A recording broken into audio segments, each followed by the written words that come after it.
Well, hello, hello, hello. I am going to actually just sit here for a little bit and see if this actually goes live, if anybody comes into the room, and if this actually works, because I am trying to try something new and see if I can just go live, which I do on Facebook all the time. So is there actually people here? A thumbs up. Okay, there is people here. I don't know if this goes out to everybody in the public or if it goes to my subscribers. Can somebody put in the chat box? Are you a subscriber to this channel or?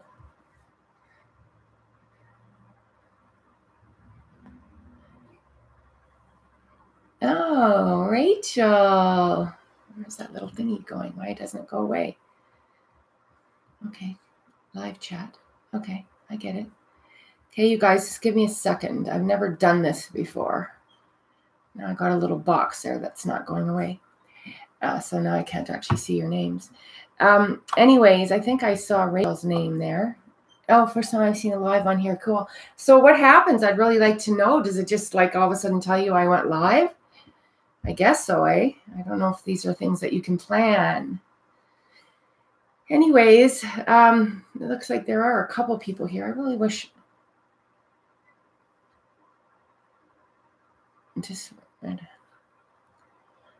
Hey, Anne.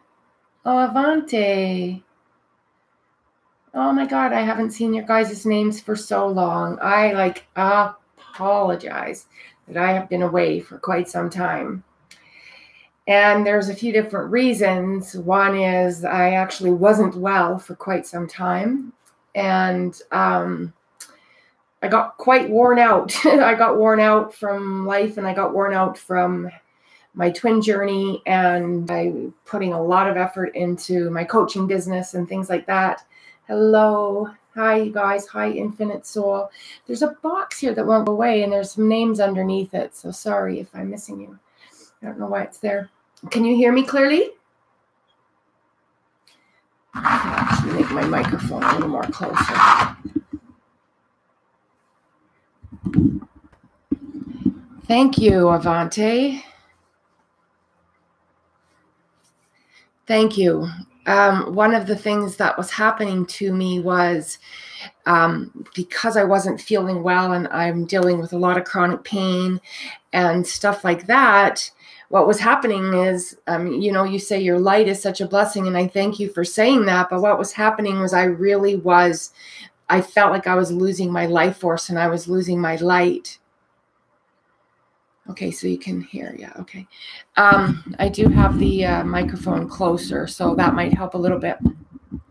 And what I realized at Christmas time this year, I really hit the wall and I wasn't well, and people were starting to really notice. They were like, Diane, you just, you're so tired all the time, and my eyes, I was losing what I call my nature. My natural nature, which even though when I wasn't feeling good, because I've actually not felt good for many years, I was always able to maintain a certain amount of energy, and I could bring energy to my work, and I could bring it to the videos, and I could bring it to my clients. But by Christmas this last year, I was just kind of void of energy, and people were saying you have no color in your face, your eyes look like they're changing. And so, I really prayed a lot for what could help me. And I actually did find something that is helping me. That's not the purpose I'm on here today, though, because I went on very high quality CBD oils. That's what those things in the background there are. And I'm teaching people about them because they're giving me my life back, and they're giving me my energy back. They're giving me the light in my eyes back. And so I feel like I might be ready to actually start talking about some of this stuff again. And I do get reached out. People are asking me for help all of the time. And, I was really down to working with one or two people, short sessions. I wasn't doing hardly any coaching. And so I went to something on the weekend. It was a 6-hour event for empowered women. And all of these women were in this room. There was probably about, I'd say there was 150 to 200 in them there. And what I learned was, by sitting there, one, I realized how much I missed my coaching and helping people. And there were so many similar concerns in the room. You know, it's either health, money, weight, relationships. It's really like they fall. And when you understand the Akashic records, I always tell people that there's a thread that runs through all of those, because if one of them is out of alignment, very often it's the other ones are also going to be out of alignment, which can make it difficult to really ever get balanced in a way where you're having a healthy relationships, healthy self relationship with yourself, love relationship with the people around you. You have an abundance of money in your bank account, and you're doing what you're passionate about doing. Because one thing that's very life sucking and really does actually take our life force is working in a job, working in a place that doesn't actually excite us, thrill us, treat us properly. You know, people can be passionate and not get paid that well because the passion makes up for it. For example, somebody that, say, would work with the animals or work in a shelter or something, that person is really passionate about animals. They're willing not to have as much money because they're filling their passion. You know, most people have a dream to actually have all of that. We truly do desire to have it all. We want to have healthy relationships. We want to be loved by, and in the twin relationship, that can feel very specific. And we want to have an abundance of money to make choices by. And that's kind of the, you know, having like the balance in everything. And what I learned, though, when I went to that thing on Sunday, I was surprised how many women are really struggling, and they're struggling with being empowered in their feminine, being empowered in who they are. If you've had a family, if you have kids, if you have a husband, you have a job, there's a very good chance that you're actually taking a seat at the back of the bus all the time. And this is something I've talked to you guys about before. And it's important to understand that it's only when our own tank is really full that we can actually give to the fullest. When we're trying to give to everybody else and make everybody else important and make all the relationships more important than the one we have with ourselves, we are literally trying to, oh, that's right on. This is timely then. And thank you for saying so. I love the universe too. So it's like, you know, when you don't come to the front of the bus and step up in front of your own life, it's only natural over time. We start to feel a bit like a doormat. It always seems like everybody's more important to us. Everybody else is always getting needs are put first ahead of our own. And so one of the things that actually is self-done. You know, it might kind of sounds like sucky to say it, but we're really doing that ourselves because we're not saying I'm important enough to be at the front of the bus. And years ago, I gave this talk, and I went to a group of women, and I called it the missing piece of the puzzle. And I did this whole talk around, and I showed a puzzle, you know, and the puzzle has all the shapes in it, and the puzzle is forming this picture. And there's always a piece missing from the picture, and the piece that was missing themselves. And it was exactly the same message. You're putting yourself at the back of the bus. Everybody's more important than you are. You know, your needs aren't as important as your children's, your husband's, your bosses, you know, your churches, your communities, your kids' sports. Like, I could literally go on and on. And so, what it is you really have to go inside and take a look at yourself and say, where am I not feeling special enough about myself that I would allow this to be the way my life is going? Because it's really, no matter at the end of the day, we allow it. And kids, for example, kids ask for parenting more than they ask for anything. I work with kids sometimes, and it doesn't matter what life's going on in their life, how messed up it is. the most common thing they'll say to me, parents think they want, more things that are material and all of that stuff and keeping up with all the other kids. And what they really tell me, and they tell me, they said, no, I just want my parents to be parents. And so but what they do is they recognize also, they say, but yeah, I take advantage of everything. I'm a kid. And so that's part of that self thing. That's teaching your children to say that for us to be a really healthy, well family unit, for me to be a mother that's got gas in her tank, I need to take Diane time. I need to take Avante time, Rachel time, whatever that is. And that allows me to have my tank full to be a better giver to the universe, to you, to my husband, to my family. And, one thing about relationships is, there's a massive amount of intimacy missing in them, and it's ultimately what brings most people together. Most relationships that go to marriages and cohabitation have intimacy in them. And so many people bring it all in the beginning, let's get crazy. Let's do all the crazy shit in the beginning. Let's have sex all the time, all that stuff. And then over time, it's like, yeah, good twice a year. It's like, well, I would be really having an open, honest discussion with my partner if that was working for them. Because the one thing that also comes all the time is people tell me all the time, they feel unwanted because the other half of their relationship isn't seeking to have them on an intimate level anymore. And what it is, it's usually the gas tank is empty. There can be other things. I'm not saying by any means it's the only thing, but it's a lot to do with the gas tank is empty. And then that person doesn't feel, and they're like, well, I've already given to the kids today, and I stayed up late and did laundry and made lunches and did all of this. And it's like, maybe you need to have what's called date night. And date night can be with you as a couple, or date night can be literally with you. And you say, you know what, on Wednesday nights, your dad's going to cook. I'm going to go have a bath in my tub. I'm going to have all my special things, my scents, my candles, my books, my headset, whatever it is. And you guys need to leave me alone for 90 minutes because that's what I have to do to fill my tank up again. And so when you do that and you set that boundary, they get used to it, okay? They literally will get used to it. It's a habit that can be formed quite quickly. But what happens is they will start to see in you that you are showing up with a mom, a wife, a partner with more gas in your gas tank. And it also helps you stand in your boundaries, because the other thing I hear a lot is people say, I just get tired of fighting with my kids. Well, they're kind of like good at recognizing that. They're actually very good at it. Most of them know it. And so it's like they're not really intentionally selfish, but they're selfish. And they're selfish because most of them have gotten away with it. And so, you want to say, what is it that I need? And if you haven't identified that, that's when you can reach out and have a coaching session and figure out what is that, what it would look like. It's like that question, I want to be happy. And you say, well, what does that mean to you? And you would not, guys, you can't believe the amount of people that don't have an answer.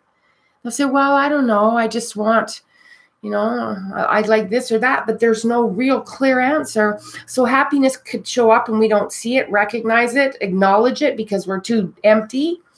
And they don't even know what to strive for because it's not a clear enough picture for them. And you really want a clear picture of understanding, what does it mean to be happy? What does it mean to be loved? What does it mean to be supported? What does it mean to be abundant? Because, everybody can say we want more money, but if we don't actually have it, what do we want more money for?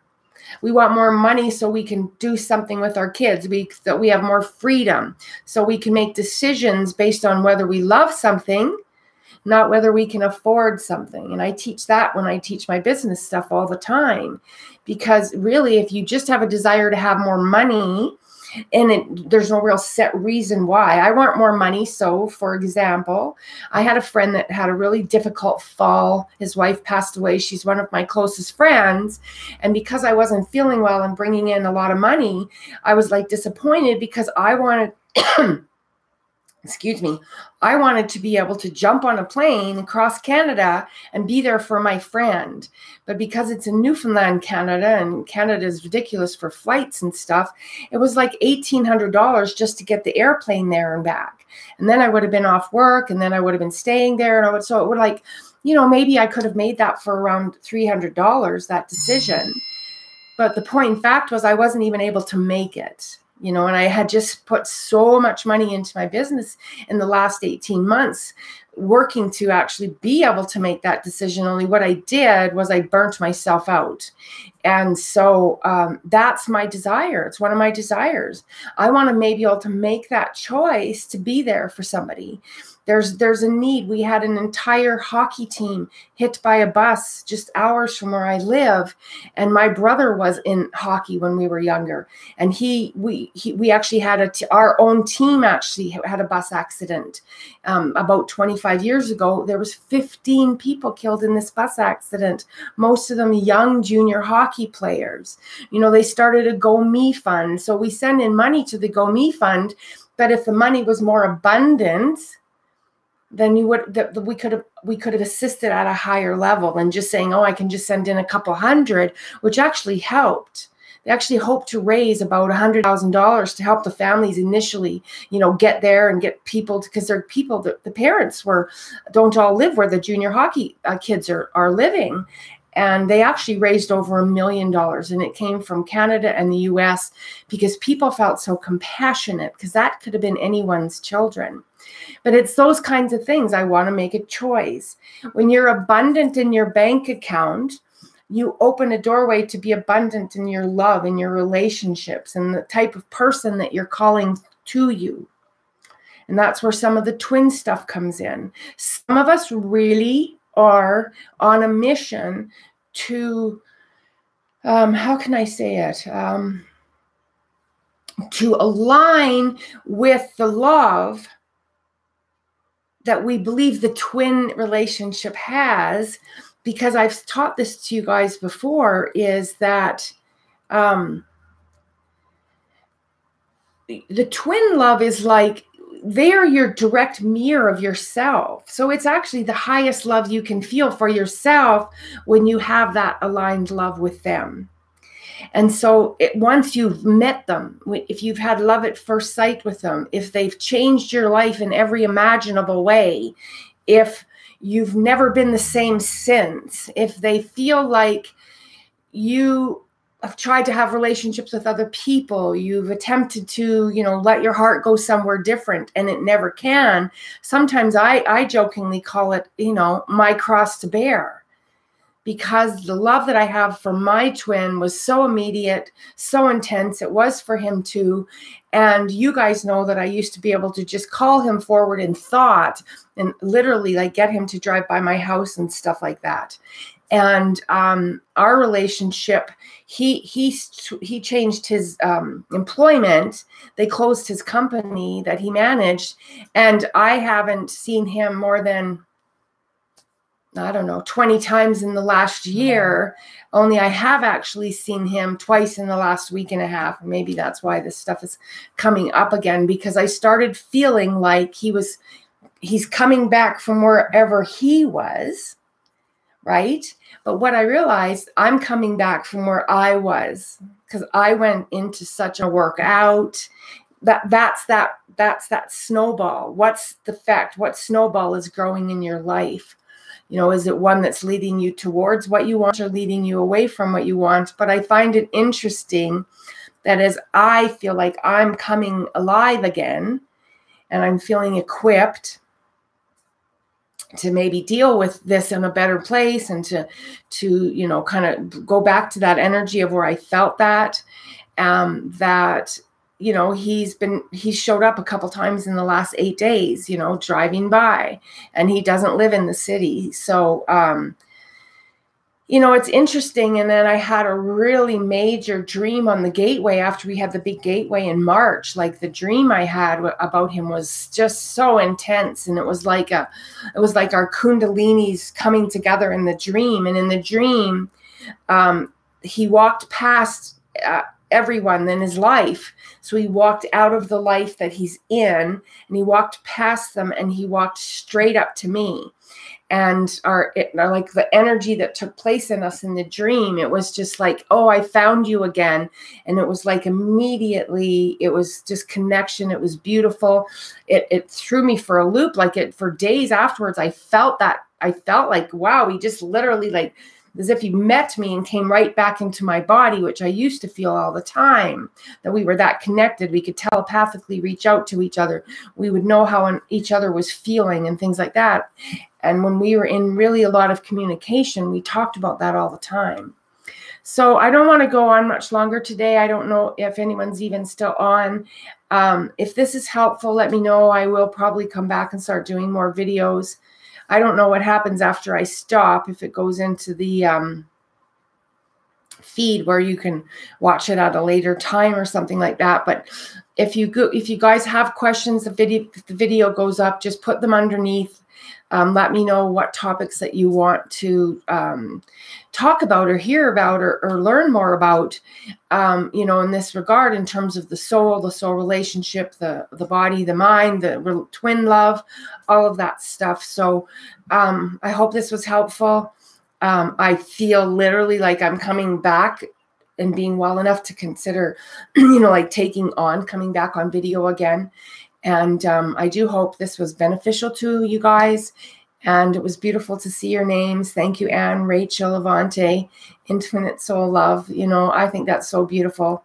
I really do miss looking up and seeing your names and seeing you guys in the videos, comment in the videos and stuff like that. So I hope you're all doing well. God bless you guys. And we will talk to you another day.